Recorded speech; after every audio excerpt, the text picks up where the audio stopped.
નમસ્કાર વિદ્યાર્થી મિત્રો, આજે આપણે આપણો નવો ટોપિક શરૂ કરવાનો છે જેનું નામ છે વર્તુળાકાર ગતિ એટલે કે સર્ક્યુલર મોશન. આ ટોપિકની અંદર આપણે ચેપ્ટર નંબર 4 અને ચેપ્ટર નંબર 5 ની અંદર જે બાકી રાખેલા ટોપિક છે એની ચર્ચા કરીશું. બરાબર છે. એની અંદર આપણે નિયમિત વર્તુળમય ગતિ પણ ભણીશું. પછી જ્યારે ઢોળાવવાળા રસ્તા ઉપર કોઈ સાયકલ સવાર ગતિ કરતો હોય ત્યારે એની મહત્તમ સલામત ઝડપ કેટલી હોય એ પણ જોઈશું. સમતલ રસ્તા ઉપર એની મહત્તમ સલામત ઝડપ કેટલી હોય એ પણ જોઈશું. પછી ઉર્ધ્વ સમતલમાં વર્તુળાકાર ગતિ થતી હોય તો એની અંદર કેવી કેવી સંભાવનાઓ હોય છે, જુદા જુદા કિસ્સાઓ જોઈશું. એ દરેક બાબતની ચર્ચા આપણે આની અંદર કરીશું. બરાબર. પણ આપણે આ વર્તુળાકાર ગતિમાં શાનો અભ્યાસ કરવાના છે? તો જેવી રીતે આપણે રેખીય ગતિમાં સ્થાન સદિશ, સ્થાનાંતર સદિશ, વેગનો સદિશ અને પ્રવેગનો સદિશ ભણેલા એ જ બધી રાશિઓ અહીંયા ભણવાના છે. પણ અહીંયા વર્તુળાકાર ગતિ માટે સિમ્પલ છે. ત્યાં આપણે સુરેખ ગતિ માટે ભણતા હતા અથવા સમતલમાં કોઈ ગતિ થતી હોય એના માટે ભણતા હતા. એની એ જ બધી રાશિઓ આપણે અહીંયા ભણવાના છે વર્તુળાકાર ગતિ માટે. તો આપણે શરૂઆત કરીએ કે વર્તુળાકાર ગતિ સૌપ્રથમ તો હોય કેટલા પ્રકારની. તો અહીંયા હું ટૂંકમાં જ બધું લખીશ કે એના બે પ્રકાર હોય. વર્તુળાકાર ગતિ છે એના બે પ્રકાર છે. એક છે નિયમિત વર્તુળાકાર ગતિ,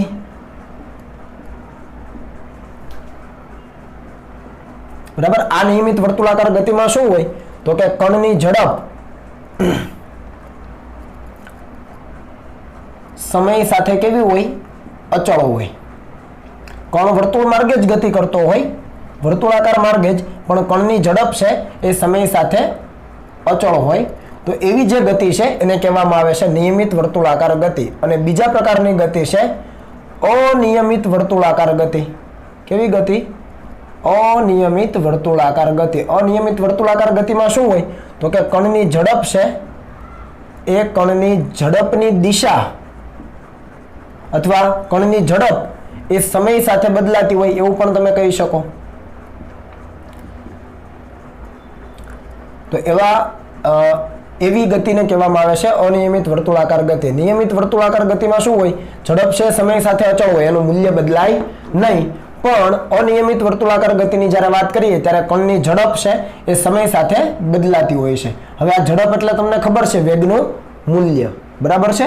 ચાલો, તો આપણને ખબર છે કે જ્યારે વેગનું મૂલ્ય અથવા દિશા અથવા બંને બદલાય, જ્યારે વેગનું મૂલ્ય અથવા દિશા અથવા બંને બદલાય ત્યારે પ્રવેગ ઉદ્ભવે છે. પ્રવેગ ઉદ્ભવે છે.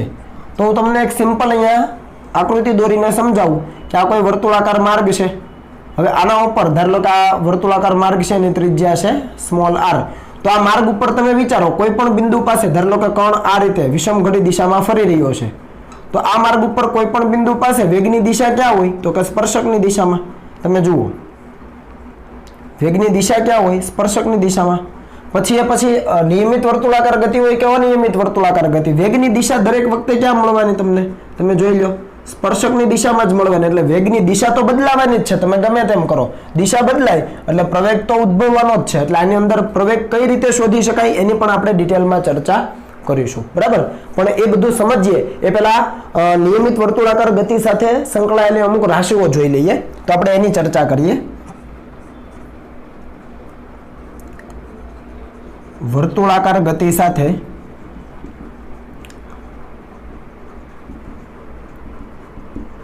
સંકળાયેલ રાશિઓ, જેવી રીતે આપણે સ્થાન સદિશ, પછી સ્થાનાંતર સદિશ, વેગ, પ્રવેગ, આ દરેક સમજેલા ને રેખીય ગતિ માટે. એવું જ કે અહીંયા આપણે લઈએ વર્તુળાકાર ગતિ માટે. તો સૌપ્રથમ આપણે વાત કરવી છે કોણીય સ્થાનની. શું? કોણીય સ્થાન. તો એના માટે હું અહીંયા તમને એક આકૃતિ બતાવું છું. ધારો લો કે કોઈ કણ છે એ આવી રીતે ગતિ કરી રહ્યો છે વર્તુળાકાર માર્ગે. બરાબર છે. આ છે વર્તુળ માર્ગનું કેન્દ્ર છે અને આને આપણે કહીએ એની એક્સ અક્ષ અને આને આપણે કહીએ વાય અક્ષ.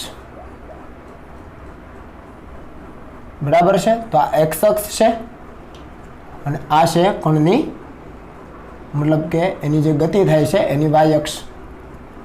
ક્લિયર?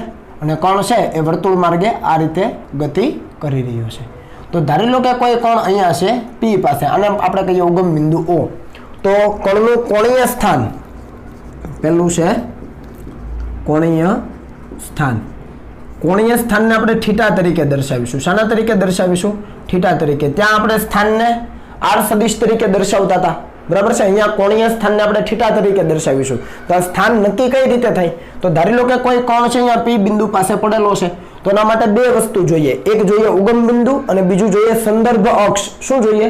સંદર્ભ અક્ષ. એટલે આપણે x અક્ષને સંદર્ભ અક્ષ તરીકે લઈશું હંમેશ માટે.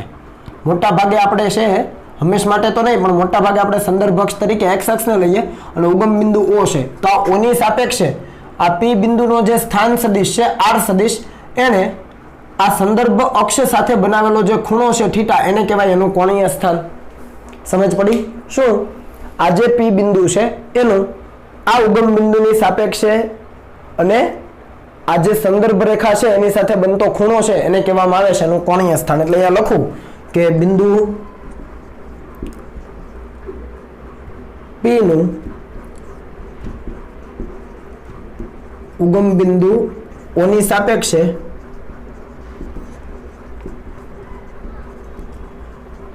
સંદર્ભ રેખા અથવા બિંદુ P નો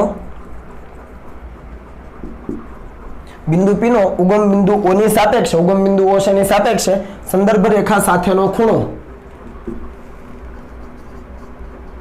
અથવા સાથેના ખૂણાને એ P કણનું કોણીય સ્થાન કહે છે. બરાબર છે. હવે ધારી લો કે કણ છે, આપણે કીધું એ મુજબ કે આવી રીતે વિષમ ઘડી દિશામાં ફરી રહ્યો છે અને નવા કોઈ સ્થાને આવે છે P' બિંદુ પાસે. તો આ તમારું નવું સ્થાન થઈ ગયું. આ P' કેવું સ્થાન થઈ ગયું? નવું. તો આ નવો ખૂણો બને, આજે એટલો ખૂણો બને છે એને કહેવાય ડેલ્ટા થીટા, એટલે કે કોણીય સ્થાનાંતર. તો આપણે બીજી વ્યાખ્યા આપીએ કોણીય સ્થાનાંતરની. કોણીય સ્થાનાંતર, જેને લખાય ડેલ્ટા થીટા.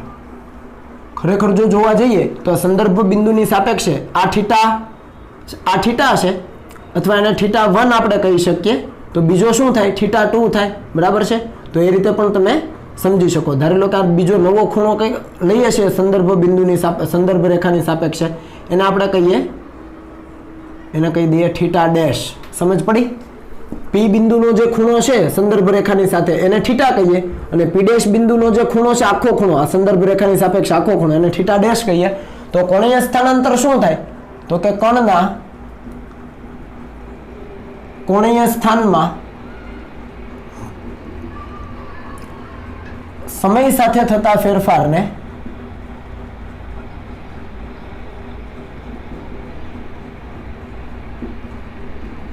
કોણીય સ્થાનાંતર કહે છે. સિમ્પલ છે. ખ્યાલ આવું? કણના કોણીય સ્થાનમાં સમય સાથે થતો ફેરફાર. કણ અહીંયા છે ત્યારે T1 સમય છે સપોઝ, અને P' પાસે પહોંચે ત્યારે સમય T2 થઈ જાય છે. તો T1 સમયે P પાસે છે ત્યારે ખૂણો કેટલો? તો કે થીટા. અને T2 સમયે P' પાસે છે ત્યારે ખૂણો, ટોટલ ખૂણો કેટલો બને છે? તો કે θ'.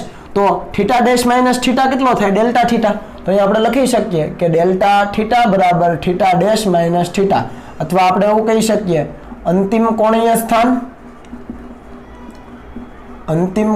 સ્થાન માઇનસ પ્રારંભિક કોણીય સ્થાન. ક્લિયર થાય છે આ વસ્તુ? બરાબર. હવે આ જે કોણીય સ્થાનાંતર છે એટલે કે ડેલ્ટા થીટા એ સદિશ રાશિ છે. કેવી રાશિ છે? સદિશ રાશિ છે. તો એની દિશા કઈ રીતે શોધી શકાય? તો આપણે સમજીએ. તો ધારી લો કે આપણી પાસે કોઈ આવી રીતનો એક વર્તુળાકાર માર્ગ છે. બરાબર છે. આ માર્ગ કેવો છે? આ રીતે છે, આમ. બરાબર છે, આમ લંબ રૂપે. અને કણ છે એ વર્તુળ માર્ગે આ રીતે ફરી રહ્યો છે, આ રીતે ફરી રહ્યો છે. તો તમે અહીંયા ઊભા છો સપોઝ, તો તમારે આંગળીઓ એ રીતે ઘુમાવવાની છે જે દિશામાં કણ ફરતો હોય. કણ કેમ ફરે છે? આમ ફરે છે. તો આંગળીઓ એ રીતે ઘુમાવો તો અંગૂઠો છે ને એ તમને ડેલ્ટા થીટાની દિશા આપે. એટલે અહીંયા ડેલ્ટા થીટાની દિશા ક્યાં આવી? ઉપર તરફ આવી. સમજ પડી ને? કણ ધારી લો કે અહીંયા છે P બિંદુ પાસે, અને ત્યાંથી P' પાસે પહોંચે છે. તો સ્થાનાંતર થાય છે કઈ બાજુ? આ બાજુ. એટલે પહેલા આ લાઈન અને પછી બીજી આ લાઈન, એ બંનેને જોડો તો બંને વચ્ચેનો ખૂણો બન્યો ડેલ્ટા થીટા, જેને આપણે કહીએ કોણીય સ્થાનાંતર. તો P થી P' તરફ એટલે આમ ઘૂમે છે, આવી રીતે સમજ પડી ને. આવી રીતે સમતલ લો તો આંગળા આમ ઘુમાવો, આવી રીતે ઘૂમે છે આમ. તો આંગળા અંદર તરફ ઘુમાવો, કોણ જે બાજુ ગતિ કરે છે એ દિશામાં, તો અંગૂઠો ઉપર તરફ, તો અંગૂઠાની દિશામાં છે એ ડેલ્ટા થીટાની દિશા હોય, એને સદિશ તરીકે તમે લખી શકો. તો આ સદિશ રાશિ છે, કઈ રીતે શોધી શકાય? તો આપણે કહીએ કે કણની ગતિની દિશામાં જમણા હાથની આંગળીઓ વાળતા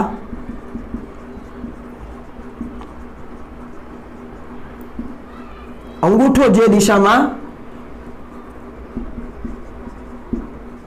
અથવા અંગૂઠાની દિશા એ સ્થાનાંતર સદિશની દિશા આપે. કણની ગતિની દિશામાં તમે જમણા હાથની આંગળીઓ વાળો, આ રીતે તમે વાળો તો અંગૂઠો તમને જે દિશા આપે એને કહેવાય કોણીય સ્થાનાંતરની દિશા. એનો એકમ શું થાય? તો એનો એકમ થાય રેડિયન. એનો એકમ શું થાય છે? રેડિયન, જે આપણે ઓલરેડી ચેપ્ટર નંબર 2 માં ભણ્યા છે. ખૂણો છે એક પ્રકારનો. કોણીય સ્થાનાંતર શું છે? એક પ્રકારનો ખૂણો છે. તો એનો એકમ શું થવાનો? રેડિયન. અને એનું પરિમાણ તો કે પરિમાણ રહિત છે, એનું કોઈ પારિમાણિક સૂત્ર છે નહીં. એટલે કે પારિમાણિક સૂત્ર લખવું હોય તો લખાય m0 l0 t0. બીજી અગત્યની બાબત આપણે નોંધ કરી લઈએ કે ભાઈ 2π રેડિયન એટલે કેટલા થાય? તો કે આખું એક રાઉન્ડ પૂરું થાય. 2π રેડિયન એટલે આખું એક રાઉન્ડ, 0 થી શરૂ કરીને આખું એટલે 2π થાય. તો 2π રેડિયન બરાબર કેટલા ડિગ્રી? તો કે 360 ડિગ્રી. અને 360 ડિગ્રી બરાબર એક પરિભ્રમણ કહેવાય. તો આ બાબત પણ તમને ખ્યાલ રહેવો જોઈએ કે 2π radian is equal to 360 degree is equal to 1 rotation, એટલે કે એક પરિભ્રમણ. હું તમને ઉપરના કિસ્સામાં જો દિશા શોધવાની કહું તો ક્યાં આવે? ઉપરના કિસ્સામાં કણ આમ ફરી રહ્યો છે તો આંગળાઓ આ રીતે ઘુમાવાના, તો અંગૂઠો ક્યાં આવ્યો? બહાર તરફ. એટલે આ ડેલ્ટા થીટાની દિશા ક્યાં છે? બહાર તરફ છે. સમજ પડી આમાં? ખ્યાલ આવ્યો? આપણે એમ કીધું કે જમણા હાથની આંગળીઓ છે તમે વાળો કણની ગતિની દિશામાં, તો કણ આ રીતે ઘૂમે છે વિષમઘડી દિશામાં, તો આંગળી તમે આ રીતે વાળો તો અંગૂઠો ક્યાં આવ્યો?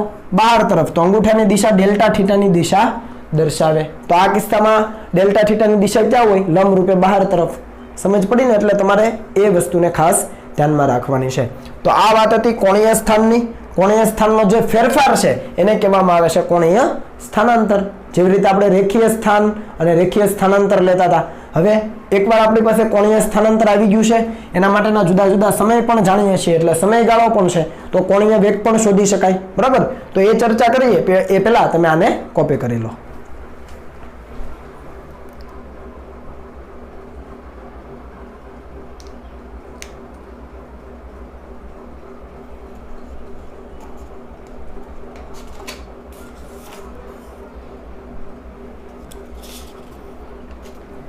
ચાલો, ઓકે.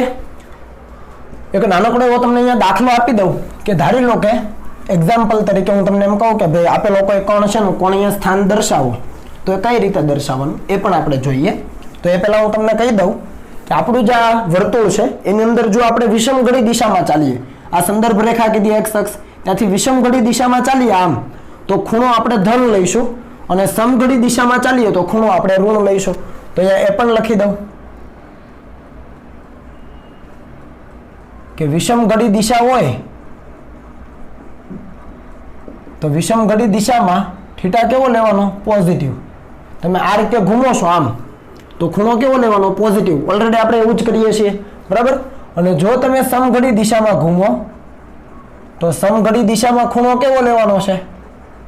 તો ખૂણો નેગેટિવ લેવો. આ આપણી સમજ માટે છે. ખ્યાલ આવ્યો? વિષમઘડી તો ખૂણો પોઝિટિવ લેવાનો, સમઘડી તો ખૂણો નેગેટિવ લેવાનો. હું તમને એક ઉદાહરણ આપું એટલે તમને સમજ આવે. ધારી લો કે આપણી પાસે કોઈ કણ છે, આ રીતે વર્તુળ માર્ગે છે આમ, અને અહીંયા આપણે કહીએ x અક્ષ, તો આ છે આપણી x અક્ષ, અને ત્યાંથી કોઈ કણ અહીંયા P બિંદુ પાસે છે, તો આ જે ખૂણો બને છે ધારી લો કે 60 ડિગ્રીનો બને છે. તો આપણને એવું પૂછેલું છે કે ભાઈ આ P જે બિંદુ છે એનું કોણીય સ્થાન કહો. P નું કોણીય સ્થાન શોધો. તો P નું કોણીય સ્થાન કેટલું થાય? વિચારો. કોણીય સ્થાન એટલે સંદર્ભ રેખા છે, સંદર્ભ અક્ષ છે એની સાથે બનેલો ખૂણો. તો આપણે કઈ દિશામાં ચાલીએ છીએ એ જોવું પડે. જો આપણે વિષમઘડી દિશામાં ચાલીએ આ રીતે તો ખૂણો કેવો લેવાનો? પોઝિટિવ. તો ધારી લો કે વિષમઘડી દિશામાં ચાલીએ તો અહીંયા લખીએ વિષમઘડી દિશામાં, વિષમઘડી દિશામાં ખૂણો કેટલો થાય વિચારો? થીટા બરાબર 60 ડિગ્રી. ઈઝી છે. અથવા લખાય π/3 રેડિયન કે ન પડી આમાં? બરાબર છે, સમજ પડી? અને જો સમઘડી દિશામાં ચાલો તો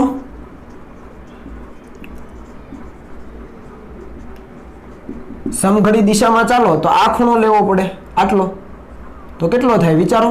ટોટલ 360 હોય, ટોટલ 360 હોય.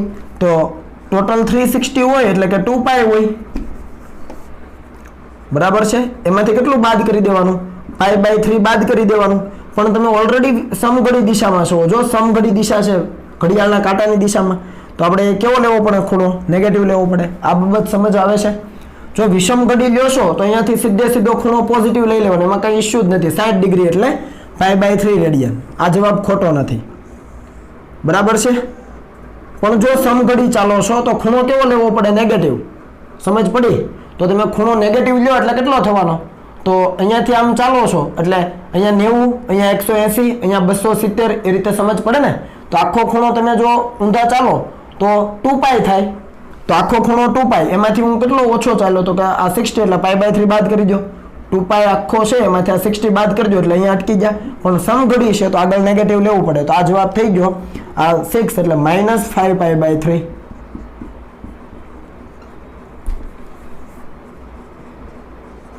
ખબર પડી? તો આ સમઘડી દિશામાં છે. ધારી લો કે આનો આ જ ખૂણો વિષમઘડી દિશામાં માપ્યો હોત તો +π/3 રેડિયન કહેવાત. ખબર પડી ને? તો આ રીતે તમારે ખૂણો માપવાનો થાય. ઓકે છે? ચાલો આગળ વધીએ આપણે. હવે આપણે વાત કરવી છે કે ભાઈ રેખીય અને કોણીય જે રાશિઓ છે એમના વચ્ચેનો સંબંધ શું છે? રેખીય અને કોણીય રાશિઓ છે એમના વચ્ચેનો સંબંધ શું છે? જો આ ખૂબ અગત્યનું છે, એની અંદર કોઈ પણ જગ્યાએ તમને ખ્યાલ નથી આવતો તો તાત્કાલિકપણે તમારે મને પૂછી લેવાનું છે. એમાં કોઈ પણ પ્રકારની તમારે શરમ રાખવાની નથી. હે ને? રેખીય અને કોણીય સ્થાનાંતર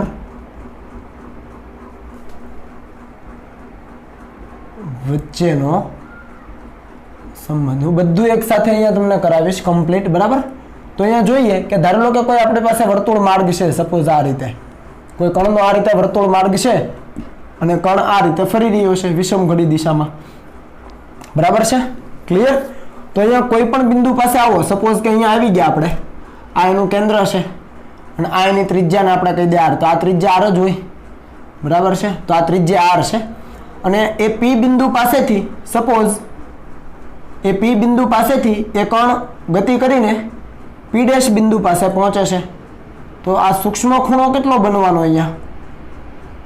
આ ખૂણો કેટલો બનવાનો અહીંયા? તો એ ખૂણો બનવાનો સૂક્ષ્મ ખૂણો dθ બને. અને એ દરમિયાન આ નાનકડું એવું સ્થાનાંતર છે તો આ કેટલું હોય? તો કે dr હોય, અથવા આપણે એને કહીએ ds. ચાલો આપણે ds કહી દઈએ. આવું હોય. સમજ પડી કે ના પડી? કણ છે એ વર્તુળ માર્ગે ફરી રહ્યો છે. હવે આ વર્તુળ માર્ગની ત્રિજ્યાને r કહીએ. કણ પેલા P બિંદુ પાસે તો ત્યાંથી P' બિંદુ પાસે આવ્યો, ખૂબ સૂક્ષ્મ ખૂણો બનાવીને. ખૂણો કેટલો બન્યો અહીંયા? dθ એટલે ખૂબ સૂક્ષ્મ ખૂણો. હવે ખૂણો ખૂબ સૂક્ષ્મ છે તો સ્થાનાંતર કેટલું હોવાનું? ખૂબ સૂક્ષ્મ.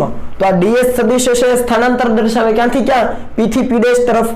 તો આપણને ખબર છે કે ખૂણો બરાબર ચાપ ભાગ્યા ત્રિજ્યા, એટલે કે ds સદિશ બરાબર dθ સદિશ ખૂણો બરાબર ચાપ ભાગ્યા ત્રિજ્યા. અહીંયા મેં dθ ને કેમ સદિશ લખ્યો છે? કારણ કે સ્થાનાંતર સદિશ છે, કોણીય સ્થાનાંતરનો સદિશ, એટલે આપણે એને સદિશ તરીકે લખવો પડે. તો ખૂણો બરાબર ચાપ ભાગ્યા ત્રિજ્યા. જો સમજ ન આવે તો અહીંયા લખી દો ખૂણો બરાબર ચાપ ભાગ્યા ત્રિજ્યા. અહીંયા ખૂણો એટલે તો કે સ્થાનાંતર સદિશ, કોણીય સ્થાનાંતર સદિશ. ચાપ એટલે તો કે આ જે નાનકડી આખા વર્તુળની નાનકડી ચાપ એટલે રેખીય સ્થાનાંતર, અને છેદમાં ત્રિજ્યા. તો આના ઉપરથી તમે ds ને કરતા બનાવો તો તમને મળે r × dθ. ક્લિયર છે? ઓકે, તો આ છે રેખીય સ્થાનાંતર અને કોણીય સ્થાનાંતર વચ્ચેનો સંબંધ. ચાલો, ત્યાર પછી આપણે આગળ વધીએ તો છે કોણીય વેગ. કોણીય વેગને ઓમેગા તરીકે દર્શાવાય, એ પણ સદિશ રાશિ છે. ખાસ સમજજો, આપણે જેવી રીતે રેખીય વેગ લેતા હતા ને v, એવી રીતે કોણીય વેગને ઓમેગા કહેવાય. શું કહેવાય આને? ઓમેગા. નો ખ્યાલ આવે તો આવી રીતે લખી દેવાનું, બરાબર? તો કોણીય વેગ કોને કહેવાય? તો ફરીથી એના માટે આપણે વિચારીએ કે ધારી લો કે આપણી પાસે કોઈ કણ છે, એ વર્તુળાકાર ગતિ કરી રહ્યો છે આવી રીતે, બરાબર? આ છે આપણું કેન્દ્ર, આ એક્સ અક્ષ, અને આ છે આપણી વાય અક્ષ. ઓકે, અને કણ છે એ અહીંયા કોઈ પી બિંદુ પાસે છે, તો અહીંયા ઉગમ બિંદુ સંદર્ભ બિંદુ O ની સાપેક્ષે આ પી નો સ્થાન સદિશ કેટલો કહેવાય? કોણીય સ્થાન કેટલું કહેવાય? તો કે ધારી લો કે આપણે એને કહીએ θ1, અને અમુક સમયના અંતે એ પી ડેશ બિંદુ પાસે પહોંચે છે. T1 સમયે પી પાસે હતો, T2 સમયે પી ડેશ બિંદુ પાસે પહોંચે છે, તો એ વખતે કોણીય સ્થાનને શું કહેવાય? તો એ વખતનું જે કોણીય સ્થાન છે આ થાય, એ છે θ2. ખબર પડી? T1 સમયે પી પાસે હતો કોણ, તો ત્યાં એ વખતે સંદર્ભ અક્ષ છે એની સાપેક્ષે કોણીય સ્થાન θ1, અને T2 સમયે પી ડેશ બિંદુ પાસે હતો ત્યારે એનું કોણીય સ્થાન છે θ2. તો અહીંયા આપણે લખી શકીએ કે કોણીય સ્થાનાંતર, હવે તમને આવડે છે, કોણીય સ્થાનાંતર કેટલું થાય? તો કોણીય સ્થાનાંતર અહીંયા થાય ડેલ્ટા થીટા બરાબર ડેલ્ટા થીટા બરાબર θ2 માઇનસ θ1, અંતિમ કોણીય સ્થાન માઇનસ પ્રારંભિક કોણીય સ્થાન, અને લાગતો સમયગાળો, તો સમયગાળો કેટલો થાય? Delta t is equal two T2 minus T1. Simple છે.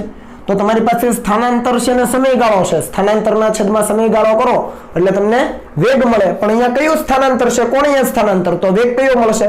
કોણીય વેગ. તો આપણે લખી શકીએ કે કોણીય વેગ બરાબર કોણીય સ્થાનાંતર અને એના છેદમાં સમયગાળો. સમજ પડી?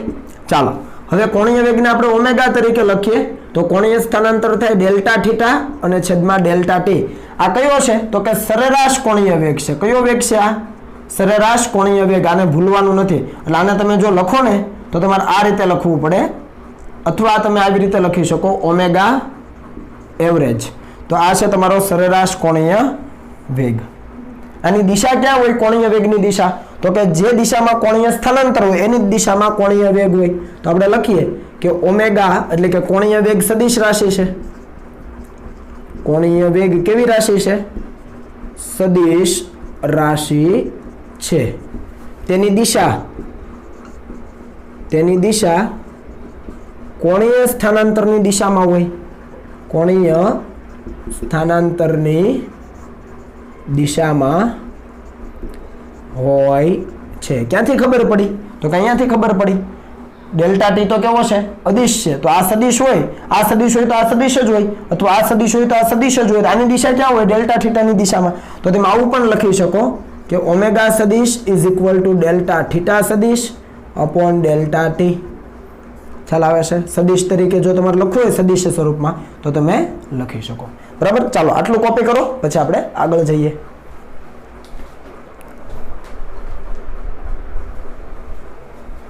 ઓકે, ચાલો આગળ વધીએ. તો આપણને કોણીય સ્થાનાંતર મળી ગયું છે, કોણીય વેગ પણ મળી ગયો છે. બરાબર છે? કોણીય સ્થાનાંતરના છેદમાં સમયગાળો એટલે કોણીય વેગ. તો કોણીય વેગનો એકમ શું થાય? ઓમેગાનો એકમ શું થાય? વિચારો. તો આનો એકમ થાય, આનો એકમ શું હતો? રેડિયન, અને આનો સેકન્ડ. તો એકમ થાય રેડિયન પ્રતિ સેકન્ડ. આ ભૂલવાનું નથી, યાદ રાખવાનું છે. કોણીય વેગનો એકમ શું થાય? સૂત્ર ઉપરથી. આનો રેડિયન, આનો સેકન્ડ, તો રેડિયન પ્રતિ સેકન્ડ. અને પારિમાણિક સૂત્ર, તો રેડિયનનું પારિમાણિક સૂત્ર તો હોતું જ નથી. તો સેકન્ડનું શું થાય? T1, 1 છેદમાં T1, તો ઉપર જાય તો T-1. તો પારિમાણિક સૂત્ર તમને મળી ગયું m0 l0 T-1. m0 l0 ન લખો તો ચાલે. બરાબર છે? આ વસ્તુ ક્લિયર થઈ ગઈ? ચાલો, હવે વાત કરીએ તાક્ષણિક કોણીય વેગ. તાક્ષણિક અથવા તત્કાલીન કોણીય વેગ. હવે તમને ખ્યાલ છે કે તત્કાલીન જ્યારે પણ કોઈ વસ્તુ જોઈતી હોય, કોઈ રાશિ આપણે જોઈતી હોય, ત્યારે આપણે શું કરીએ છીએ? તો કે આપણી પાસે જે પણ સરેરાશ કોણીય વેગ છે અહીંયા, એમાં સમયગાળો ખૂબ સૂક્ષ્મ લઈ લઈએ તો આપણને શું મળી જાય? તત્કાલીન કોણીય વેગ મળી જાય. તો આપણે લખી શકીએ કે limit delta t tends to 0 ના સંદર્ભમાં, જ્યારે આવું લઈએ ટૂંકમાં, limit delta t tends to 0 લઈએ એની અંદર ના સંદર્ભમાં સરેરાશ કોણીય વેગના મૂલ્યને તાક્ષણિક અથવા તત્કાલીન કોણીય વેગ કહે છે. આ બધાને ખ્યાલ આવી જાય. સરેરાશ જે પણ કોણીય વેગ છે એની અંદર તમે limit delta t tends to 0 મૂકી દો તો omega is equal to limit delta t tends to 0 delta થીટાના છેદમાં ડેલ્ટા ટી. તો તમને ઓમેગા મળી જાય ડી થીટાના છેદમાં ડીટી. આનો મતલબ શું થાય? તો કે કોણીય સ્થાનાંતરનું સમયની સાપેક્ષે એકવાર વિકલન કોણીય વેગ આપે. લખો અહીંયા કોણીય સ્થાનાંતરનું સમયની સાપેક્ષે કેટલી વાર વિકલન? એકવાર વિકલન કરતા શું મળે? કોણીય વેગ મળે. સમજ પડી? કોણીય સ્થાનાંતરનું સમયની સાપેક્ષે એકવાર વિકલન કરો તો તમને કોણીય વેગ મળે. અને આવી રીતે પણ લખાય omega is equal to theta dot. ડોટનો મતલબ મેં તમને અગાઉ પણ કીધેલો છે. શું થાય? ડોટનો મતલબ શું થાય? ખાલી ડોટ કર્યો હોય આવી રીતે તો એનો મતલબ શું થાય? 3 લીટા કર્યા છે. ડી બાય ડીટી વિકલનની સંજ્ઞા છે આ. ખબર પડી? ખાલી ડોટનો મતલબ થાય ડી બાય ડીટી એટલે ડી થીટા બાય ડીટી. ખબર પડી? રેડી? તો આ તમને ખ્યાલ આવવો જોઈએ. પછી આની અંદર હું તમને એવું કહું કે ભાઈ ઓકે, હવે જો આ કોણીય વેગ છે, કોણીય વેગનું તમે ખાલી મૂલ્ય લ્યો તો એને કહેવાય કોણીય ઝડપ. એ પણ સાથે લખી દઈએ. કોણીય વેગના મૂલ્યને કોણીય ઝડપ કહે છે. કોણીય વેગના મૂલ્યને શું કહેવાય? કોણીય ઝડપ. જેવી રીતે આપણે રેખીય વેગ હતો એનું મૂલ્ય લઈએ તો રેખીય ઝડપ કહેતા હતા. બરાબર? હવે રેખીય ઝડપ કહો એટલે v અને કોણીય ઝડપ કહો એટલે ઓમેગા લેવાનું. ઓકે છે? તો કોણીય ઝડપનું સૂત્ર પણ આવું જ થાય. ડેલ્ટા થીટાના છેદમાં ડેલ્ટા ટી. પણ એને દિશા ન હોય. કોણીય ઝડપ હોય તો એને દિશા ન હોય કારણ કે ખાલી મૂલ્ય જ છે. અને જ્યારે કોણીય વેગ કહીએ ત્યારે એને દિશા હોય. સૂત્ર એનું એ જ ડેલ્ટા થીટાના છેદમાં ડેલ્ટા ટી. હું આની જ અંદર એ વસ્તુ તમને સમજાવું કે ભાઈ આ કિસ્સામાં ડી થીટાની દિશા કઈ બાજુ હોય તો તમે વિચારો તો તમને ખ્યાલ આવે કે ડી થીટાની દિશા છે ઉપર તરફ હોય. વિચારો કઈ રીતે? હમણાં મેં તમને સમજાવ્યું. ડી થીટાની દિશા ક્યાં હોય? ઉપર તરફ. કેમ? કારણ કે કણ આ રીતે ઘૂમી રહ્યો છે. એ રીતે આંગળા ઘુમાવો, આમ આંગળા ઘુમાવો તો અંગૂઠો ક્યાં? ઉપર. અંગૂઠાની દિશા કોણીય સ્થાનાંતરની દિશા આપે અને કોણીય સ્થાનાંતરની દિશામાં જ ઓમેગાની દિશા હોય. એટલે આ જ દિશામાં છે કોણીય વેગ પણ હોય. સમજાઈ છે કે નથી સમજાતું આ વસ્તુ? ક્લિયર છે બંને? જે દિશામાં ડી થીટા હોય એટલે કે જે દિશામાં ડી થીટા અથવા ડેલ્ટા થીટા હોય એ જ દિશામાં ઓમેગા હોય. તો અહીંયા કણ આ રીતે ઘૂમી રહ્યો છે તો આંગળાઓ ઘુમાવો અને અંગૂઠો ઉપર તરફ તો એ દિશામાં કોણીય સ્થાનાંતર અને કોણીય સ્થાનાંતરની દિશામાં જ કોણીય વેગ હોય. સિમ્પલ છે. બરાબર છે? ચાલો આટલું કોપી કરી લો પછી આપણે આગળ જઈએ. ચાલો આગળ વધીએ. તો આગળ જે આપણે કન્સેપ્ટ જોયો એને જરાક અહીંયા ફરીથી તમને રિવાઇઝ કરાવી દઉં કે અહીંયા આપણે એવું કીધેલું કે અહીંયા કોઈ કણ હોય, કણ P. બરાબર છે? આ વર્તુળ માર્ગની ત્રિજ્યા છે R અને આવી રીતે ફરી રહ્યો છે. બરાબર છે? ત્યાંથી એ અમુક સમય પછી અહીંયા P' બિંદુ પાસે આવે તો P' બિંદુ પાસે જેવો આવે ત્યાં એનો સ્થાનાંતર સદિશ શું થાય? રેખીય સ્થાનાંતર સદિશ. આપણે ds સદિશ કીધેલો. આ R છે તો અહીંયા નવો જે દિશા બને છે આ ખૂણો કેટલો બનશે? તો આપણને ખબર છે d થીટા, જેને આપણે કોણીય સ્થાનાંતર કીધું. તો આપણે એવું કીધું કે ખૂણો બરાબર એટલે કે કોણીય સ્થાનાંતર બરાબર ચાપ એટલે કે ds સદિશ છેદમાં r. આવું આપણે કીધું. યાદ છે ને આ વસ્તુ આપણે કીધી? આને આપણે કેન્દ્ર કહી દઈએ. આ ત્રિજ્યા છે. આ P થી P' સુધી કોણ આવે તો એનું રેખીય સ્થાનાંતર ds થાય જે ચાપ તરીકે વર્તે. તો ખૂણો એટલે d થીટા બરાબર ચાપ ભાગ્યા ત્રિજ્યા ds ના છેદમાં r.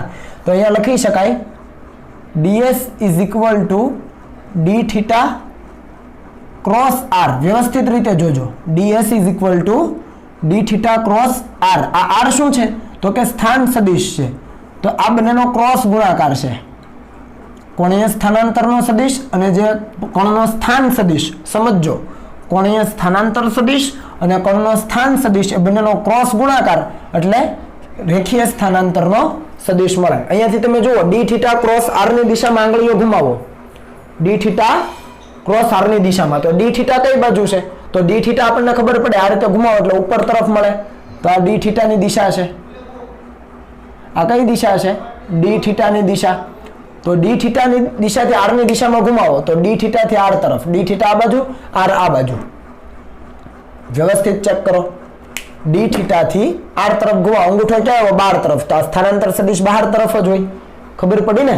કેમ કે આ સર્કલ આ રીતે છે, આમ આ રીતે છે સર્કલ, આમ ખ્યાલ આવ્યો? આમ તો એ રીતે હોય તો ડી થીટા થી આર તરફ ઘુમાવો એટલે અંગૂઠો ક્યાં આવ્યો? બહાર તરફ, તો આ ડીએસ સદિશ ખરેખર બહાર તરફ જ છે, સર્કલ છે એ આ રીતે છે. બરાબર છે? તો આ ખ્યાલ આવી ગયો. તો આ ખૂબ અગત્યનો આપણી પાસે એક સૂત્ર આવી ગયું છે. ત્યાર પછી આપણે વાત કરીએ કે આપણે કોણીય વેગની વાત કરીએ. કોણીય વેગ શું છે તો કે કોણીય સ્થાનાંતરના છેદમાં સમયગાળો. તો આપણે કહીએ કે જો કોઈ કણ, આ બધી શોર્ટ નોટ છે, બરાબર, જો કોઈ કણ ટી સમયમાં n પરિભ્રમણ કરે તો એનો સરેરાશ કોણીય વેગ એટલે ઓમેગા એવરેજ કેટલો થાય તો એ થાય કોણીય સ્થાનાંતરના છેદમાં સમયગાળો. હવે એક પરિભ્રમણ કરે તો કોણીય સ્થાનાંતર 2π રેડિયન, તો n પરિભ્રમણ કરે તો કોણીય સ્થાનાંતર કેટલું? 2πn. તો કોણીય સ્થાનાંતર છેદમાં સમયગાળો કેટલો છે? t સમય. સમજ પડી ને? આમાં કોઈ કણ છે t સમયમાં n પરિભ્રમણ કરે તો એનો સરેરાશ કોણીય વેગ કેટલો થાય તો કે એક પરિભ્રમણ કરે તો 2π રેડિયન, તો એવા n પરિભ્રમણ કરે તો કેટલો? 2π × n રેડિયન, એટલે કોણીય સ્થાનાંતર છેદમાં સમયગાળો t. તો આ વસ્તુ તમને ક્લિયર હશે. બરાબર છે? ચાલો હવે આપણે વાત કરીએ આવૃત્તિ અને આવર્તકાળની. આવૃત્તિ અને આવર્તકાળ, તો આ બંનેની વ્યાખ્યા તમને આવડે, નાના ધોરણમાં પણ તમે ભણી જશો. અહીંયા વર્તુળાકાર ગતિના સંદર્ભમાં આવૃત્તિની વ્યાખ્યા આપવાની છે. તો સૌપ્રથમ આપણે આવૃત્તિની વ્યાખ્યા આપીએ. તો આવૃત્તિ કોને કહેવાય? આવૃત્તિને આપણે f તરીકે દર્શાવીશું. તો આપણે કહી શકીએ કે કણે 1 સેકન્ડમાં કરેલા પરિભ્રમણની સંખ્યા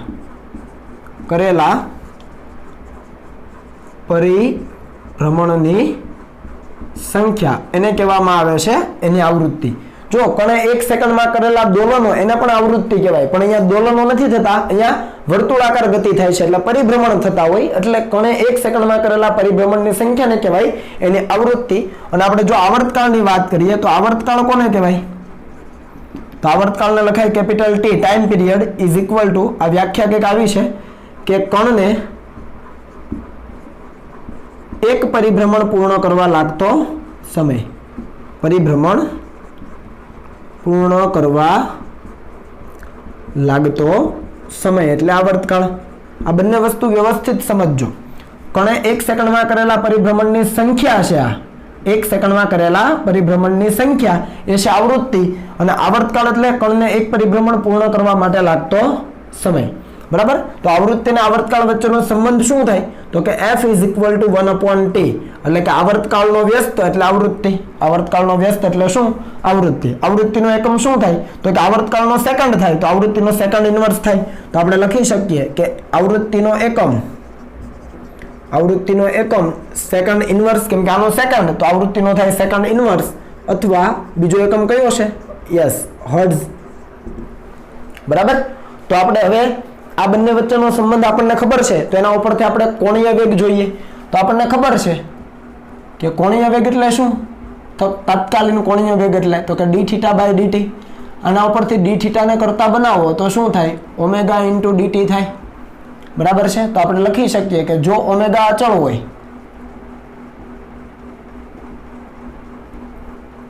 તો એક પરિભ્રમણ દરમિયાન શું લખાય? ખાસ સમજજો, એક પરિભ્રમણ દરમિયાન, આને આપણે સમીકરણ 1 કહીએ, તો સમીકરણ 1 નું સંકલન કરતા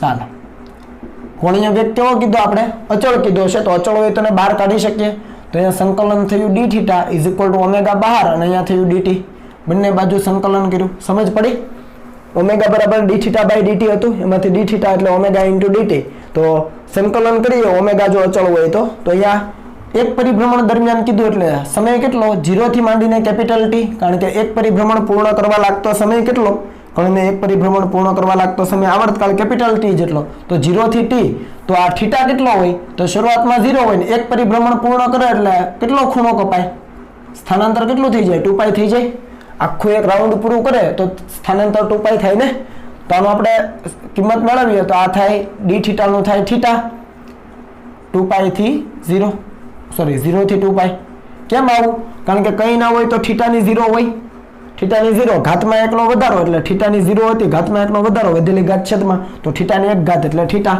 આ અપર લિમિટ આ લોઅર લિમિટ ઓમેગા અચળ છે અને અહીંયા આવે t બરાબર હવે તમને આવડે છે અહીંયા શું આવે t આવે અને એની અપર લિમિટ લોઅર લિમિટ તો અહીંયા તમે કિંમત મૂકી દો તો આ થઈ જાય 2π 0 મૂકવાની જરૂર નથી 2π - 0 એટલે 2π = ઓમેગા * t તો અહીંયાથી ઓમેગા = 2π/t મળે અથવા 2π અને 1/t એટલે આવૃત્તિ f તો આ તમને મળી ગયું કોણીય આવૃત્તિનો આવર્તકાળ અને આવૃત્તિ સાથેનો સંબંધ કોણીય આવૃત્તિનો આવૃત્તિ સાથેનો સંબંધ અને કોણીય આવૃત્તિનો આવર્તકાળ સાથેનો સંબંધ આ સૂત્ર પણ ખૂબ અગત્યનું છે ખ્યાલ આવી ગયો ને આમાં શું કરેલું છે બરાબર છે તો આ આટલું ઈઝી સૂત્ર છે તમારે યાદ રાખવાનું થાય ત્યાર પછી આપણે આગળ વધીએ તો આપણી પાસે છે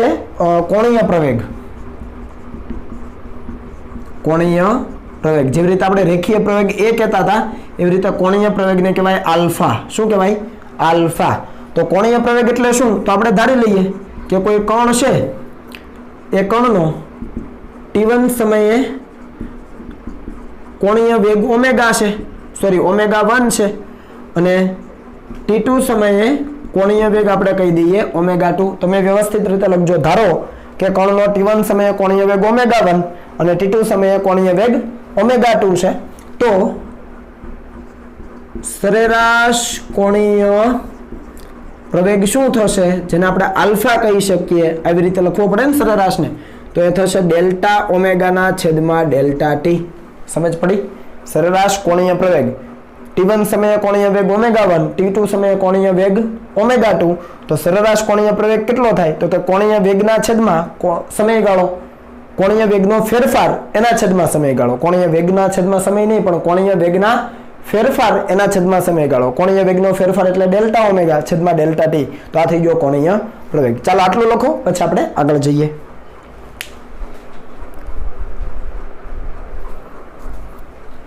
ઓકે ચાલો તો આની અંદર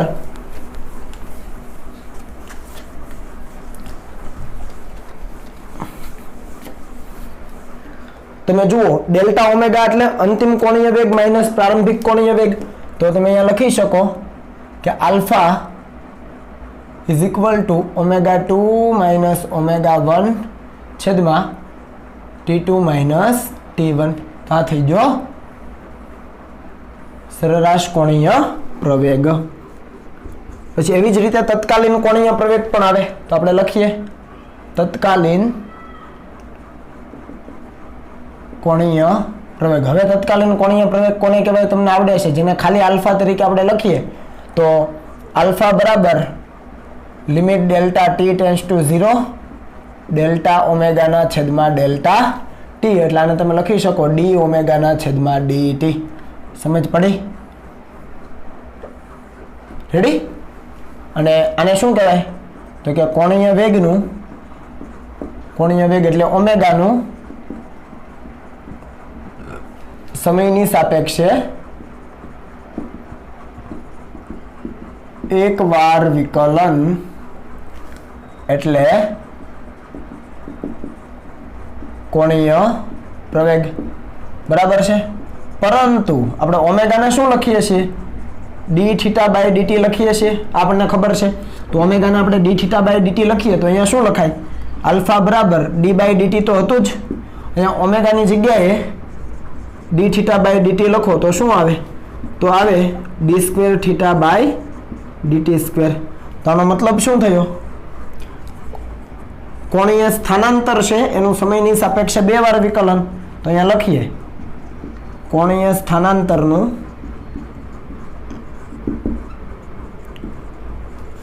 સમયની સાપેક્ષે કેટલી વાર વિકલન? 2 વાર વિકલન. એટલે કોણીય પ્રવેગ. સમજ પડી ને? કોણીય વેગનું સમયની સાપેક્ષે 1 વાર વિકલન એટલે કોણીય પ્રવેગ, અને કોણીય સ્થાનાંતરનું સમયની સાપેક્ષે 2 વાર, કેમ કે d square theta by dt square અને સમયની સાપેક્ષે 2 વાર વિકલન કરો કોણીય સ્થાનાંતરનું એટલે તમને કોણીય પ્રવેગ મળે. એ સિવાય તમે જો લખવું હોય તો તમે આવું લખી શકો, ડી ઓમેગા બાય ડીટી તો છે જ, આપણે જાણીએ છીએ બરાબર. આ મુજબ ગુણ્યા અહીંયા હું d theta by d theta કરું, જુઓ d theta by d theta. તો આ શું થઈ ગયું? આ વિચારો તો જરા, આટલું શું થઈ ગયું? ડી થીટાના છેદમાં ડીટી એટલે શું થયું? ઓમેગા. અને આ થઈ ગયું ડી ઓમેગાના છેદમાં ડી થીટા, કારણ કે omega is equal to d theta by DT.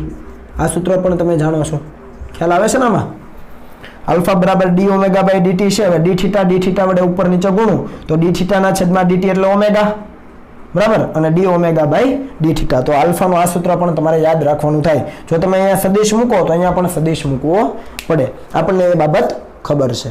હવે સાથે આગળ જઈએ તો ઓમેગા કેવી રાશિ છે ભાઈ? સદિશ રાશિ છે બરાબર.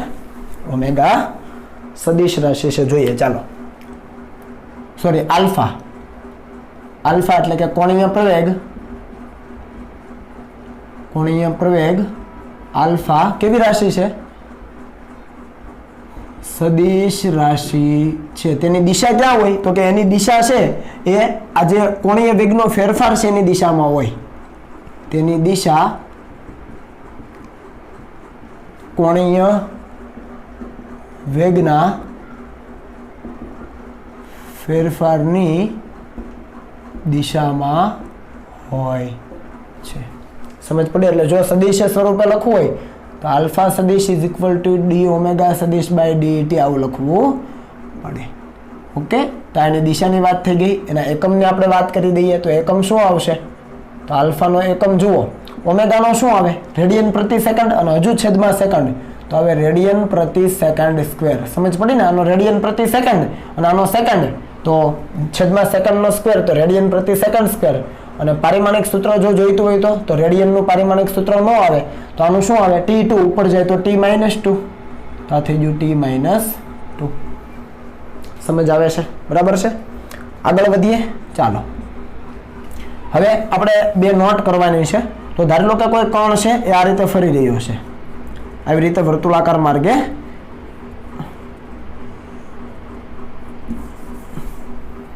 કોઈ કણ છે એ આવી રીતે વર્તુળાકાર માર્ગે ફરી રહ્યો છે. તો અહીંયા ઓમેગાની દિશા ક્યાં હશે? તો આપણે ધારી લો કે ઓમેગાની દિશા આ બાજુ છે. ઓમેગાની દિશા ક્યાં છે? આ બાજુ છે. અને આલ્ફાની દિશા પણ એ જ બાજુ છે. ઓમેગા અને આલ્ફા બંને ક્યાં છે? એક જ દિશામાં છે. એટલે કોણીય વેગ જે દિશામાં છે એ જ બાજુ કોણીય પ્રવેગ પણ છે. કોણીય વેગ જે બાજુ છે એ જ દિશામાં કોણીય પ્રવેગ પણ છે. તો આ કણનો જે વેગ છે ને, કોણીય વેગ ઓમેગા વધે, આ વસ્તુ ખબર છે કે નથી ખબર? આપણે જેવી રીતે કહેતા હતા, જે બાજુ વેગ હોય એ બાજુ જો તમે બળ લગાડો, આ રેખીય વેગ અને આ રેખીય બળ, આ કોણીય વેગ અને આ કોણીય પ્રવેગ અથવા બળ છે તો F = m × a, તો પ્રવેગ પણ કહી શકો. ખ્યાલ આવ્યો ને? આ બળ જ છે એક પ્રકારનું. એમ એ મુજબ F બરાબર ma, તો F ન લખો તો a લખો. a બરાબર F/m જ થવાનું. રેડી? એટલે જે દિશામાં રેખીય વેગ છે એ દિશામાં રેખીય પ્રવેગ હોય તો વેગ વધે. એટલે આનો મતલબ શું? જે દિશામાં પદાર્થ ગતિ કરે છે, વેગ છે, એ દિશામાં બળ લાગ્યું. પ્રવેગ છે એનો મતલબ શું? એ દિશામાં બળ લાગે તો પદાર્થનો વેગ વધે. તો અહીંયા કંઈક એવું જ છે કે વેગ, કોણીય વેગ ઉપર તરફ છે એની દિશા, અને કોણીય પ્રવેગની દિશા પણ ઉપર તરફ, બંને એક જ દિશામાં છે. એનો મતલબ કે કણનો કોણીય વેગ વધે. બરાબર? અને એવી જ રીતે તમે અહીંયા વિચારો તો એનો એ જ કણ છે, એનો એ જ અહીંયા કણ છે, અને એ છે વર્તુળાકાર માર્ગે ગતિ કરી રહ્યો છે. અને એનો કોણીય વેગ ઉપર તરફ છે અને કોણીય પ્રવેગ છે એનાથી વિરુદ્ધ દિશામાં છે, તો ઓમેગા શું થાય? ઓમેગા ઘટે. સમજ પડી ને? જેવી રીતે આપણે કહેતા હતા જે દિશામાં વેગ હોય એનાથી વિરુદ્ધમાં પ્રવેગ હોય તો, એટલે કે બળ એનાથી વિરુદ્ધમાં લાગતું હોય તો બળ જે દિશામાં લાગતું હશે એ જ દિશામાં પ્રવેગ હશે. તો વેગ આમ છે ને બળ આપણે આમ વિરુદ્ધમાં લગાવીએ તો વેગ ધીમો પડે ને, એવું જ અહીંયા કંઈક કોણીય વેગ ઉપર તરફ, કોણીય પ્રવેગ નીચે તરફ, તો કોણીય વેગ શું થશે? ઘટશે. સમજ પડી? તો આ બંને બાબતો છે એ તમારે યાદ રાખવાની છે. ચાલો આટલું લખો. પછી આપણે છે એ અચળ કોણીય પ્રવેગ સાથે જો ગતિ થતી હોય, અચળ કોણીય પ્રવેગ એટલે આલ્ફા અચળ હોય, અચળ કોણીય પ્રવેગ બોલો, કોણીય પ્રવેગ એટલે આલ્ફા, આલ્ફા અચળ હોય તો એ પ્રવેગી ગતિના સમીકરણો કઈ રીતે લખાય એ જોઈએ. પણ આ લખી લો. ચાલો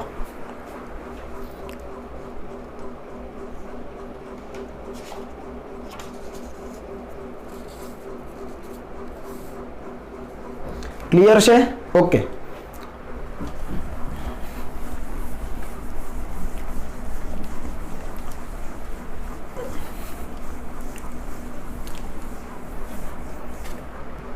તો અહીંયા આપણે લખીએ, આપણું ટાઇટલ કંઈક આવું છે,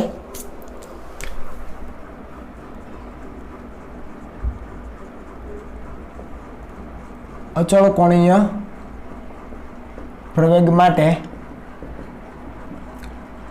ગતિના સમીકરણો. ખાસ સમજજો, અચળ કોણીય પ્રવેગ માટે, અચળ કોણીય પ્રવેગ એટલે આલ્ફા અચળ હોય એના માટે છે એ ગતિના સમીકરણો લખવાના. તમને અચળ રેખીય પ્રવેગ માટેના ગતિના સમીકરણો આવડે છે? જુઓ, v² - v0² અથવા આપણે પહેલું સમીકરણ લખીએ તો v = v0 + at. આવું આવડે છે? બીજું તો અંતરનું હતું d = v0t + ½ at². ત્રીજું કયું હતું? v² - v0² = 2ad. આવું હતું કે નહોતું?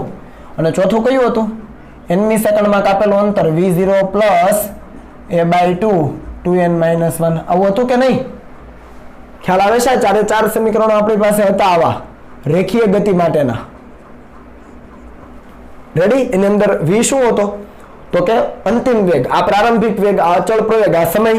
પછી આ આની અંદર બીજું શું છે? d શું હતું? સ્થાનાંતર હતું. એવી જ રીતે જો આપણે વાત કરીએ ને સેમ, તો એવા જ સૂત્રો અહીંયા પણ તારવી શકાય. પણ એ પહેલા હું તમને કહી દઉં કે ઓમેગા શું હશે અથવા ઓમેગા 0 શું હશે? તો કે પ્રારંભિક કોણીય વેગ. જેવી રીતે આપણે અહીંયા રેખીય વેગ લેતા ને એવી રીતે અહીંયા કોણીય વેગ. પછી v શું હતું? તો કે અંતિમ રેખીય વેગ, તો અહીંયા કહેવાય અંતિમ કોણીય વેગ. બંનેને સરખાવું છું. v0 એટલે પ્રારંભિક વેગ અને ઓમેગા 0 એટલે પ્રારંભિક કોણીય વેગ. આ પ્રારંભિક રેખીય વેગ કહેવાય, આ પ્રારંભિક કોણીય વેગ. આ અંતિમ રેખીય વેગ, આ અંતિમ કોણીય વેગ. પછી એ શું હતું? તો કે રેખીય પ્રવેગ, તો અહીંયા આલ્ફા લેવો પડે. અચળ કોણીય પ્રવેગ, અચળ કોણીય પ્રવેગ. આ શું હતું? અચળ રેખીય પ્રવેગ. આ શું છે? અચળ કોણીય પ્રવેગ. t તો સમય છે.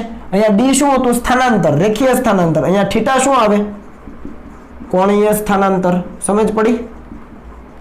આ દરેક બાબતો તમારે સમજવાની છે. જ્યાં રેખીય પદ આવતા હતા ત્યાં કોણીય થઈ ગયા. આ રેખીય સ્થાનાંતર, આ કોણીય સ્થાનાંતર. હવે તમે સમીકરણ બોલો. અહીંયા શું આવશે? Omega = omega 0 + alpha t. આવું આવે. જુઓ, વિચારો. અંતિમ વેગ હોય ત્યાં અંતિમ કોણીય વેગ, પ્રારંભિક વેગ હોય ત્યાં પ્રારંભિક કોણીય વેગ, એ હોય ત્યાં આલ્ફા. આ રેખીય પ્રવેગ, આ રેખીય, આ કોણીય પ્રવેગ, આ રેખીય પ્રવેગ અને આ કોણીય પ્રવેગ. t તો એઝ ઇટ ઇઝ છે સમય. પછી થીટાનું સમીકરણ, d એટલે સ્થાનાંતર છે તો અહીંયા કોણીય સ્થાનાંતર. આ આવે ઓમેગા 0t + ½ at² એટલે આલ્ફા t². પછી અહીંયા તો કે ω² - ω02 = 2 આલ્ફા થીટા. અને અહીંયા તો કે Sn અહીંયા આવે ω0 + α/2 2n - 1. સમજ પડી કે ન પડી? આ ચારે ચાર સમીકરણો છે એને વ્યવસ્થિત રીતે તમે નોટ ડાઉન કરી લેજો. આનો ઉપયોગ છે આપણે ઘણી બધી વખત કરવાના છીએ. બરાબર છે? તો જ્યાં વેગ આવે છે ત્યાં કોણીય વેગ લેવાના. પ્રારંભિક હોય તો પ્રારંભિક, અંતિમ હોય તો અંતિમ. પ્રવેગ આવે ત્યાં કોણીય પ્રવેગ લેવાના અને સ્થાનાંતર આવે ત્યાં કોણીય સ્થાનાંતર લેવાના. તો આ સમીકરણો તમને યાદ રહેવા જોઈએ. જો આ આવડે છે તો આવડી જ જાય. ક્લિયર? હવે ત્યાર પછી આપણે આગળ વધીએ તો ત્યાર પછી વાત કરવી છે આપણે રેખીય વેગ અને કોણીય વેગ વચ્ચેનો સંબંધ. બરાબર? તો એ પણ આપણે લઈ લઈએ ચાલો સાથે. રેખીય વેગ અને કોણીય વેગ વચ્ચેનો સંબંધ. તો એના માટે આપણે સૌપ્રથમ ઓલી આકૃતિ બનાવેલી એ જ આકૃતિ અહીંયા બનાવીએ. અહીંયા લખી દઈએ રેખીય વેગ અને કોણીય વેગ વચ્ચેનો ખાસ સમજજો. તો એ કઈ રીતે અપાશે? તો ફરીથી ધારી લઈએ કે કોઈ કણ છે આ રીતે ગતિ કરે છે. બરાબર? ગતિ કરે છે. આ એના વર્તુળ માર્ગની ત્રિજ્યા છે r. બરાબર? વર્તુળ માર્ગની ત્રિજ્યા r. અહીંયા કોઈ કણ છે અને ત્યાંથી p થી p' બિંદુ પાસે આવે છે. તો એ દરમિયાન એનું સ્થાનાંતર કેટલું? તો આપણને ખબર છે ds સદિશ જેટલું. અને એનું કોણીય સ્થાનાંતર કેટલું? તો કોણીય સ્થાનાંતર માટે આ બંનેને જોડી દો. એ બંને વચ્ચેનો જે ખૂણો મળે d થીટા એનું કોણીય સ્થાનાંતર આ એની ત્રિજ્યા છે r. એનું કેન્દ્ર છે o. કણ આ રીતે ફરી રહ્યો છે વિષમ ઘડી દિશામાં. ઉપરથી જોઈએ તો આમ ફરી રહ્યો છે. બરાબર? તો આંગળાઓ એ રીતે ઘુમાવીએ તો અંગૂઠો ક્યાં આવે? ઉપર તરફ. એનો મતલબ કે d થીટાની દિશા ક્યાં આવે? ઉપર તરફ આવે. ક્લિયર છે આ વસ્તુ? આ તો મૂલ્ય લીધું પણ એની દિશા લેવી હોય તો આપણે આંગળાઓ ઘુમાવવા પડે. અંગૂઠો એની દિશા આપે તો આપણને ખબર હતી એના ઉપરથી આપણે મેળવેલું કે ભાઈ d theta is equal to ds divided by r. અને એના ઉપરથી જો તમને ખબર હોય તો આ સૂત્ર આપણે લીધું ds is equal to d theta cross r. કારણ કે ds ની દિશા ક્યાં હોય? d થીટા અને r થી બનતા સમતલને લંબ રૂપે. આ ક્રોસ ગુણાકાર છે અને એટલે d થીટા થી r તરફ ઘુમાવો તો ds બહાર તરફ આવે. તો આ જે સમીકરણ 1 મળે છે એ સમીકરણનું વિકલન કરો. સમીકરણ 1 નું સમયની સાપેક્ષે વિકલન.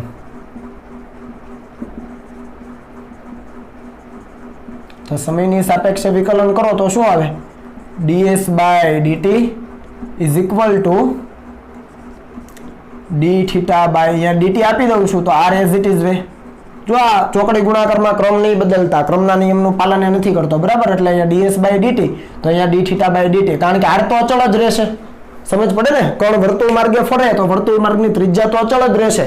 એટલે આ કદી બદલાવાનો નથી. એટલે થીટા બદલાય. જેમ જેમ કણ વધારે અંતર કાપે એમ થીટા વધતો જાય. આ ds પણ બદલાતો જાય. એટલે થીટા બદલાય એટલે s પણ બદલાય. r બદલાતો નથી. તો આ ds બાય dt ને શું કહેવાય? તો એને વેગ કહેવાય. રેખીય વેગ is equal to d theta by dt ને ઓમેગા કોણીય વેગ કહેવાય ઇન્ટુ r. તો આ આપણું સૂત્ર બની જાય રેખીય વેગ અને કોણીય વેગ વચ્ચેના સંબંધનું. જો r ક્રોસ ઓમેગા નહીં લખતા મહેરબાની કરીને. જો લખવું હોય તો તમે લખી શકો. શું લખી શકો? તો કે v is equal two r cross omega તમે લખી શકો પણ આગળ શું કરવું પડે? માઇનસ સાઇન કાઢવી પડે. ખબર પડી ને? એટલે બંને સાચા હશે આ રીતે. ભૂલ ન કરતા મહેરબાની કરીને. ફરીથી રિપીટ કરું છું. આ સૂત્ર આપણે લીધેલું એનું સમયની સાપેક્ષે એકવાર વિકલન કરો. r નું વિકલન નહીં થાય કારણ કે કણ ફરી રહ્યો છે એના વર્તુળ માર્ગની ત્રિજ્યા બદલાતી નથી. ખૂણો બદલાય છે એટલે રેખીય સ્થાનાંતર પણ બદલાય. તો ds બાય dt રેખીય સ્થાનાંતરનું સમયની સાપેક્ષે વિકલન કરો તો રેખીય વેગ મળે. આ કોણીય સ્થાનાંતર છે એનું સમયની સાપેક્ષે એકવાર વિકલન કરો તો કોણીય વેગ મળે. તો આ સંબંધ આપણા માટે ખૂબ અગત્યનો છે. v is equal two omega cross r. ઓમેગાની દિશા ક્યાં હોય? તો કે d થીટાની દિશામાં જ હોય. તો આ બિંદુ પાસે ઓમેગા ક્રોસ r કરો તો v ક્યાં મળે? બહાર તરફ. સ્થાનાંતરની દિશામાં જ વેગ હોય. ખ્યાલ છે ને? સ્થાનાંતર જે દિશામાં એ જ દિશામાં વેગ. તો ઓમેગા થી r, ઓમેગા ક્રોસ r એટલે ઓમેગા એક સદિશ થી બીજા સદિશ તરફ આંગળા ઘુમાવો. ઓમેગા થી r, ઓમેગા થી r તો અંગૂઠો બહાર તો v બહાર તરફ હોય. ખ્યાલ આવે? તો આ સંબંધ છે આપણા માટે ખૂબ અગત્યનો છે. બરાબર છે? ચાલો હવે આને આપણે મૂલ્યમાં લખવું હોય તો મૂલ્યમાં લખાય vr sin થીટા. એ તમને યાદ રહેવું જોઈએ કેમ કે બંને વચ્ચે ચોકડી ગુણાકાર છે તો આપણે બંને વચ્ચે sin ખૂણો લઈ શકીએ. v is equal two omega r sin theta. જ્યાં થીટા શું છે? જ્યાં થીટા ઓમેગા સદિશ એટલે કે કોણીય વેગનો સદિશ અને જે સ્થાન સદિશ છે એમના વચ્ચેનો ખૂણો છે. ઓકે છે? ચાલો આટલું કોપી કરો પછી આપણે દાખલો લઈએ.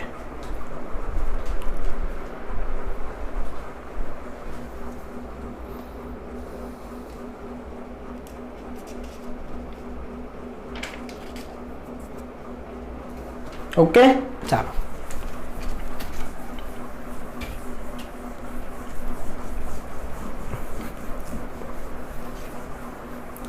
દાખલો કંઈક આ પ્રમાણે છે આપણી પાસે કે કોઈ એક જીવડું છે એ વર્તુળાકાર માર્ગે ફરે છે અને t1 જેટલા સમયમાં વિષમઘડી દિશામાં n1 જેટલા પરિભ્રમણ કરે છે અને t2 જેટલા સમયમાં સમઘડી દિશામાં n2 જેટલા પરિભ્રમણ કરે છે. તો આપણે એની સરેરાશ કોણીય ઝડપ શોધવાની છે t1 પ્લસ t2 જેટલા સમયમાં. શું કીધું છે અહીંયા એ બાબત હું તમને જણાવું છું. એક્ઝામ્પલ છે, એક જંતુ છે એ વર્તુળ માર્ગે t1 સમયમાં વિષમઘડી દિશામાં n1 પરિભ્રમણ અને t2 સમયમાં સમઘડી દિશામાં n2 પરિભ્રમણ કરે છે. તો ઓમેગા એવરેજ આપણે શોધવાનું છે t1 પ્લસ t2 સમયમાં. તો કઈ રીતે આનું સોલ્યુશન આપી શકાશે વિચારો. તો અહીંયા જંતુ તમે લો, ચાલો આવી રીતે તમે વર્તુળ માર્ગ લઈ લો સપોઝ, બરાબર છે. વર્તુળ માર્ગની ત્રિજ્યા કેટલી છે આપણને કઈ ખબર છે નહીં. અહીંયા કોઈ એક જીવડું છે, બરાબર છે. ઇન્સેક્ટ આપણે આય કહી દઈએ, ઇન્સેક્ટને આપણે આય કહીએ. તો આ છે વર્તુળ માર્ગે ફરી રહ્યું છે. હવે આપણને કીધું છે કે t1 સમયમાં વિષમઘડી દિશામાં n1 પરિભ્રમણ કરે છે. તો એક પરિભ્રમણ કરે તો 2π રેડિયનનું અંતર કાપે, કોણીય સ્થાનાંતર થાય ને, રેડી. તો અહીંયા કેટલા પરિભ્રમણ કરે છે? એક પરિભ્રમણમાં 2π, તો અહીંયા n1 પરિભ્રમણ કરે. તો n1 પરિભ્રમણ કરે તો કોણીય સ્થાનાંતર કેટલું થાય વિચારો. તો અહીંયા આપણે લખી દઈએ કે ભાઈ t1 સમયમાં જંતુએ કરેલ કોણીય સ્થાનાંતર એને આપણે θ1 કહીએ તો કેટલું થાય? 2π n1 રેડિયન થાય કે ન થાય? સમજ પડી ને. એક પરિભ્રમણ કરે તો 2π રેડિયનનું કોણીય સ્થાનાંતર. તો અહીંયા કેટલા કરે છે ભાઈ? n1 પરિભ્રમણ કરે. n1 પરિભ્રમણ કરે તો કેટલું? તો તમને આ ખબર પડી ગઈ. ન સમજ પડે તો લખતું જવાનું, બરાબર. ચાલો હવે બીજું આપણને કીધું છે t2 સમયમાં સમઘડી દિશામાં કરે છે. તો આપણે લખીએ કે ભાઈ t2 સમયમાં જંતુએ કરેલ કોણીય સ્થાનાંતર, હવે આને આપણે કહીએ θ2. તો એ કેટલું હોય? એક પરિભ્રમણ કરે તો 2π રેડિયનનું કોણીય સ્થાનાંતર. તો હવે n2 જેટલા પરિભ્રમણ કરે તો n2 પરિભ્રમણમાં કેટલું? તો 2π n2 થાય. તો 2π n2 અને રેડિયન. સમજ પડી ને. તો આ બંને વસ્તુ ક્લિયર થઈ ગઈ. પણ તમે જુઓ આપણે શું કીધું હતું કે ભાઈ જો વિષમઘડી દિશામાં કરે તો એ પોઝિટિવ હોય, રેડી ને. વિષમઘડી દિશામાં કરે તો પોઝિટિવ લેવાનું અને સમઘડી દિશામાં જો એના પરિભ્રમણ થાય તો એ જે કોણીય સ્થાનાંતર છે કેવું લેવાનું? નેગેટિવ લેવાનું. આ વસ્તુ ક્લિયર થઈ ગઈ. તો કુલ સ્થાનાંતર કેટલું? કુલ કોણીય સ્થાનાંતર કેટલું? તો કુલ કોણીય સ્થાનાંતર આપણે લખી શકીએ θ બરાબર θ1 પ્લસ θ2. સરવાળો કરી દેવાનો તમારે, સીધો સરવાળો. સમઘડી દિશામાં આપણને વિષમઘડી દિશામાં મળી ગયું છે, સમઘડી દિશામાં મળી ગયું. વિષમઘડીમાં પોઝિટિવ આપણે કહીએ છીએ ખૂણો અને સમઘડી હોય તો નેગેટિવ કહીએ છીએ જે સ્થાનાંતર થાય એને. તો એ મળી ગયા છે. તો કુલ સ્થાનાંતર લેવું હોય કોણીય સ્થાનાંતર તો આ બંનેનો સરવાળો તો તમને મળી જાય θ ઇઝ ઇક્વલ ટુ 2π, બંનેમાં અચળ છે તો બાકીનું તમને મળી જાય n1 માઇનસ n2. સમજ પડી કે ન પડી? 2π અચળ, n1 અને આ માઇનસ n2. તો આટલી વસ્તુ ક્લિયર. હવે તમને કોણીય સ્થાનાંતર મળી ગયું છે ઓલરેડી. તો હવે શું શોધવાનું કીધું છે? ઓમેગા એવરેજ શોધવાનું છે. ઓમેગા એવરેજ અને ઝડપ શોધવાની છો. અને ઝડપ જો શોધવાની હોય તો આને તમારે શું કરવું પડે? માનાંક લેવો પડે. કારણ કે ઝડપ ક્યારેય ઋણ હોતી નથી. ઝડપ છે વેગનું મૂલ્ય છે, એ ક્યારેય ઋણ ન હોય એટલે અહીંયા માનાંક લઈ લેવો પડે. તો આપણે લખી શકીએ કે સરેરાશ ઝડપ એટલે કે W average is equal to થીટાના છેદમાં કુલ સમય એટલે અહીંયા લખું છું ટી અને થીટા કેટલો છે તો કે 2π અને અહીંયા છે n1 - n2 અને છેદમાં કુલ સમય છે t1 + t2 તો આ આપણો થઈ ગયો જવાબ સમજ પડી કુલ આપણું કોણીય સ્થાનાંતર છે એના છેદમાં સમય લ્યો એટલે તમને સરેરાશ ઝડપ મળી જાય અહીંયા મૂલ્ય લેવાનું છે તો 2π n1 - n2 છેદમાં t1 + t2 બીજું આપણને કીધું છે કે કોઈ કણનું છે એ કોણીય સ્થાનાંતર આ સૂત્રથી અપાય છે બીજો દાખલો કણનું કોણીય સ્થાનાંતર થીટા બરાબર a - bt વત્તા ct² વડે અપાય છે તો શું શોધવાનું કીધું છે તો આપણને શોધવાનું કીધું છે કોણીય વેગ તો કોણીય વેગ શોધો મેં ટૂંકમાં લખ્યું છે બરાબર છે ચાલો થીટા આપ્યો છે કોણીય વેગ જોઈએ છે તો શું કરવું પડે ઓમેગા = dθ/dt સિમ્પલ છે તો આનું વિકલન કરો એનું વિકલન થાય 0 - b અચળ છે t નું વિકલન થાય 1 વત્તા c અચળ છે t² નું થાય 2t તો આ જવાબ તમારો થઈ ગયો ઓમેગા =